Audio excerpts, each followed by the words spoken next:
আজকের রেসিপি হলো ভেটকি মাছের কাটা চচ্চড়ি। তো তার জন্য এখানে আমি ভেটকি মাছের কাটা নিয়ে নিয়েছি। এখানে কিন্তু শুধু কাটা নেই, একটু মাছ লেগে থাকা কাটাও আছে। তো দেখে আশা করি বুঝতেই পারছেন, এটা কিন্তু পুরোই মাছ রয়েছে, কাটা খুব কমই রয়েছে। আর এই যে কাটা এরকম নিয়ে নিয়েছি। এবারে আমি এগুলোকে প্রথমে ম্যারিনেশন করে নেব। ম্যারিনেশনের জন্য লাগছে আমার নুন,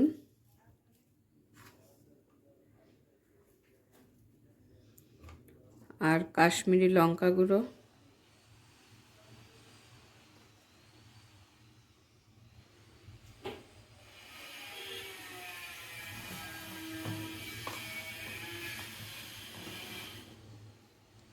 আর হলুদ গুঁড়ো।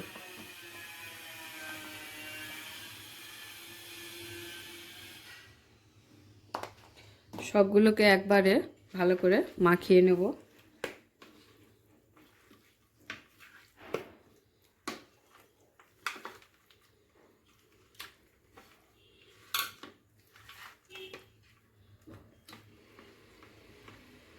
তো ম্যারিনেশন করে নেওয়া হয়ে গেছে।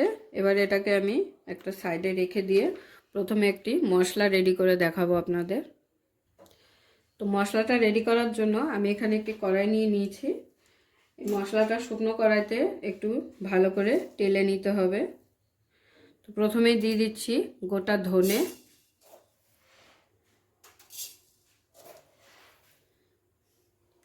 গোটা ধনে আমি এখানে 3 চামচ দিয়ে দিলাম। তারপর দিয়ে দিচ্ছি গোটা জিরে,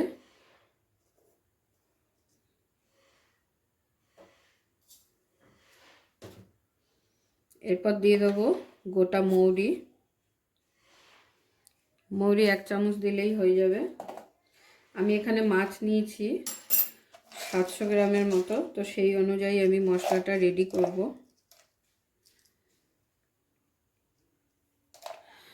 দিয়ে দিচ্ছি গোটা এলাচ, গোটা দারচিনি, আর দিয়ে দিচ্ছি গোটা লবঙ্গ 5টার মতো। এলাচও আমি 5টা দিয়েছি। আর দিয়ে দিচ্ছি কটা শুকনো লঙ্কা। এবারে গ্যাসের ফ্লেমটাকে মিডিয়াম রেখে এটাকে একটু ভালো করে ভেজে নিতে হবে। যতক্ষণে না সুন্দর সেন্ট বেরাচ্ছে ততক্ষণই কিন্তু একটু ভালো করে ভেজে নেব। তো মশলাটা আমার ভেজে নেওয়া হয়ে গেছে, হালকা সেন্ট বেরিয়ে গেছে। এবারে আমি এটাকে একটি মিক্সিং বোলের মধ্যে নিয়ে নেব। তো এটা একটু ঠান্ডা করে তারপর আমি এটার একটা সুন্দর পেস্ট তৈরি করে নেব। এরপরে এই একই কড়াইতে আমি দিয়ে দেবো সর্ষের তেল কাটাগুলোকে ভেজে নেওয়ার জন্য। তেলটা গরম হয়ে গেছে, এবারে আমি কাটাগুলোকে একটা একটা করে ভেজে নেব।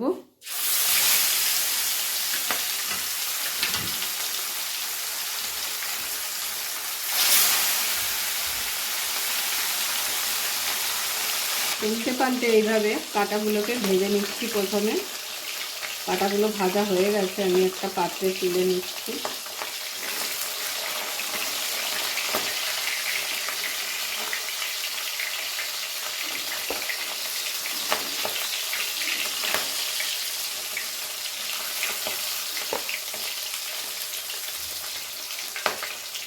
তো ফাইনালি সমস্ত কাটাগুলো আমার ভেজে নেওয়া হয়ে গেছে।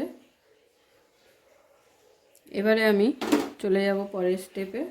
কড়াইতে যেটুকু তেল দিয়েছিলাম সব তেলটাই কাটা ভাজতে শেষ হয়ে গেছে। তো সেই কারণে আমি এখানে আর একটু সর্ষের তেল অ্যাড করে দিচ্ছি।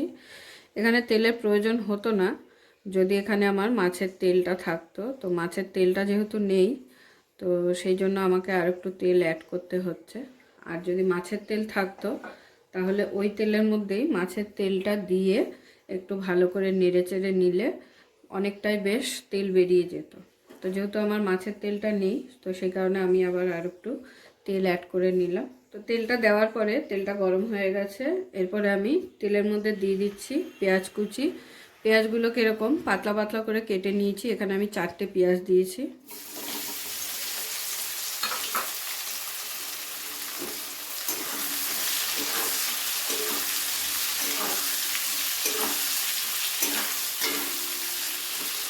যদি খুব বেশি বড় পেঁয়াজ হতো তাহলে 3টে পেঁয়াজ হলেই হয়ে যেত। এখানে মিডিয়াম সাইজের পেঁয়াজ বলে আমি 4টে পেঁয়াজ নিয়ে নিয়েছি। এরকম পাতলা করে স্লাইস করে কেটে নিয়েছি। পেঁয়াজটাকে এবারে খুব ভালো করে একটু সময় নিয়ে ভেজে নিতে হবে লাল লাল করে। এই রান্নাটা করতে মশলা বলতে সেরকম কিছুই লাগবে না। একটু আদা বাটা, রসুন বাটা, লঙ্কা বাটা, লঙ্কা চাইলে কুচিয়েও দেওয়া যায়। তো আমি এখানে লঙ্কা বাটা দিয়েই করবো রান্নাটা। পেঁয়াজ, টমেটো আর একটু গুঁড়ো মশলা বলতে নুন, হলুদ আর কাশ্মীরি লঙ্কা গুঁড়ো হলেই হয়ে যাবে। হালকা করে পেঁয়াজগুলোকে ভেজে নেওয়ার পরে এখানে আমি দিয়ে দিচ্ছি লঙ্কা বাটা।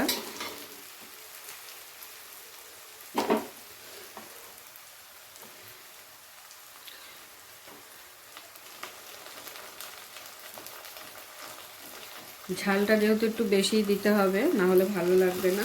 তো সেই জন্য এখানে আমি 2 চামচের মতো লঙ্কা বাটা দিয়ে দিলাম।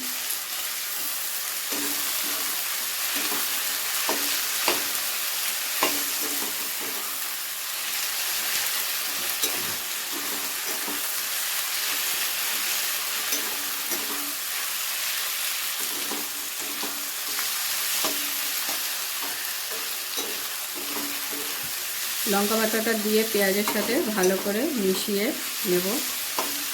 আর পেঁয়াজটাকে কিন্তু খুব লাল লাল করে একটু ভেজে নিতে হবে। পেঁয়াজটাকে লাল লাল করে ভেজে নেওয়া হয়ে গেছে। এখন আমি দিয়ে দেবো এর মধ্যে আদা রসুন বাটা।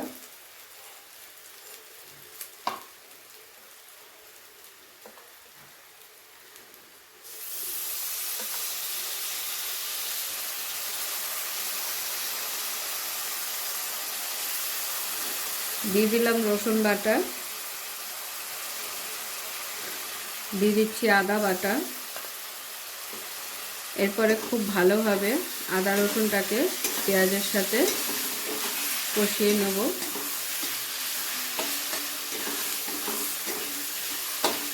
আদা রসুন বাটাটাকে আমি 2 থেকে 3 সেকেন্ড ভালো করে একটু কষিয়ে নিলাম পেঁয়াজের সাথে। এরপরে দিয়ে দেবো মশলা বলতে হলুদ 1/4 চামচের 4 চামচ আমি হলুদ দিয়ে দিচ্ছি। আর দিয়ে দেবো কাশ্মীরি লঙ্কা গুঁড়ো। কাশ্মীরি লঙ্কা গুঁড়োটাও আমি 1/4 চামচের 4 চামচ দিয়ে দিলাম। আগেই বলেছি এই রান্নাটা কিন্তু একটু রিচ হবে। তো এবারে সব মশলাগুলোকে ভালো করে মিশিয়ে নেব। মাছের তেলটা যদি দেওয়া হতো তাহলে কিন্তু খুব সুন্দর তেল ছাড়তো। যেহেতু আমি এখানে মাছের তেল দিইনি, তো মশলাটা কষানোর জন্য আমি দিয়ে দিচ্ছি সামান্য জল।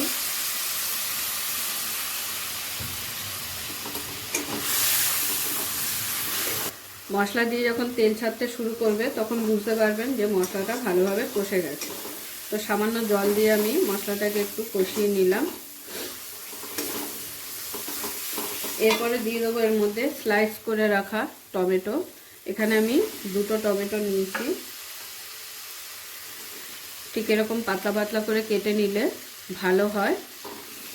আর টমেটোটা কিন্তু সমস্ত মশলা কষিয়ে নেওয়ার পরেই দিতে হবে, না হলে এত সুন্দর কালারটা আসবে না।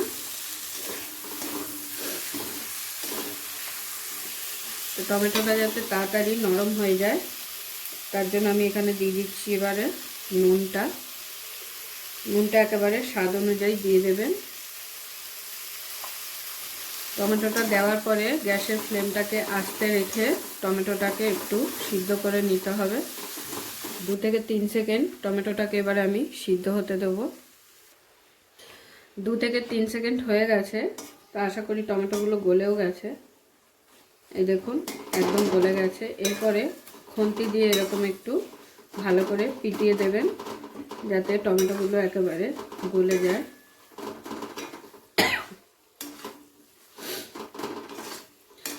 তো আপনারা যদি এই রান্নাটা করার সময় এই মাছের তেলটা ব্যবহার করেন তো আপনাদের একদমই জলের কোনো প্রয়োজন হবে না, ওই তেলটাতেই মাথাটা রান্না হয়ে যাবে। যেহেতু আমি এখানে তেলটা নিইনি তো সেই কারণে আমার একটু জলের প্রয়োজন হচ্ছে। টমেটোগুলো ভালো করে গলেও গেছে আর খুব সুন্দর কালারও এসেছে, দেখে আশা করি বুঝতেই পারছেন যে কালারটা কত সুন্দর এসেছে। মশলাটা দেওয়ার পরেই কিন্তু টমেটোটা দিতে হবে, না হলে কিন্তু এরকম সুন্দর কালার আসবে না। তো টমেটোগুলো ভালো করে গলে গেছে, এরপরে এবার আমি কাটাগুলো দিয়ে দেবো।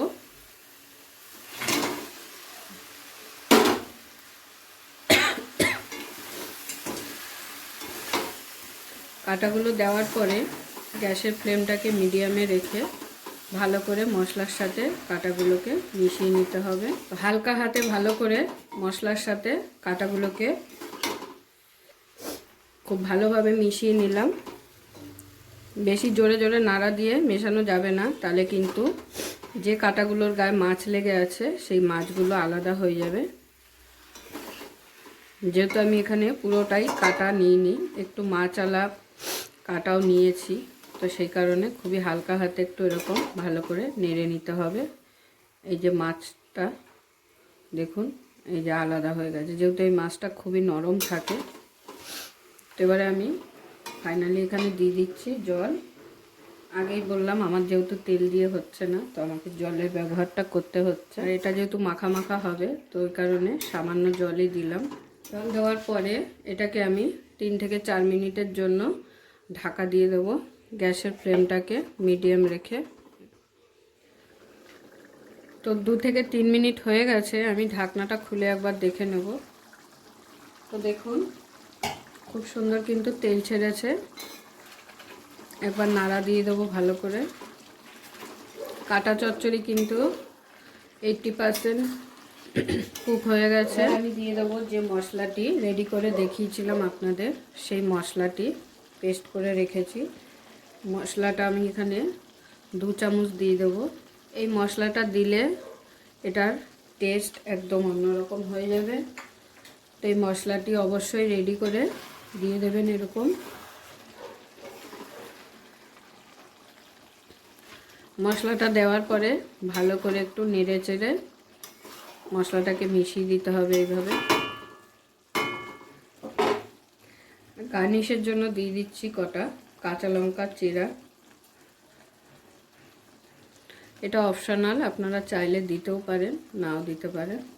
তো আবারও আমি একটু ঢাকা দিয়ে দেবো। ঢাকনাটা খুলে এবার দেখে নিচ্ছি। ফাইনালি কাটা চচ্চড়ি আমাদের একদম নামানোর আগে আমি দিয়ে দিচ্ছি একটু ধনেপাতা কুচি। এটা অপশনাল, আপনারা চাইলে দিতেও পারেন নাও দিতে পারেন, তবে ধনেপাতা দিলে একটু ভালো লাগে ধনেপাতার সেন্টটা, তো সেই জন্য আমি দিয়ে দিলাম। যদি ভিডিওটা ভালো লেগে থাকে তাহলে অবশ্যই ভিডিওটা লাইক করবেন এবং এরকম আরও নতুন ভিডিও দেখার জন্য আমার চ্যানেলটা সাবস্ক্রাইব করে দেবেন। আর আপনাদের যদি কোনো প্রশ্ন থাকে অবশ্যই কমেন্ট করে জানাবেন। সকলে ভালো থাকবেন, সুস্থ থাকবেন।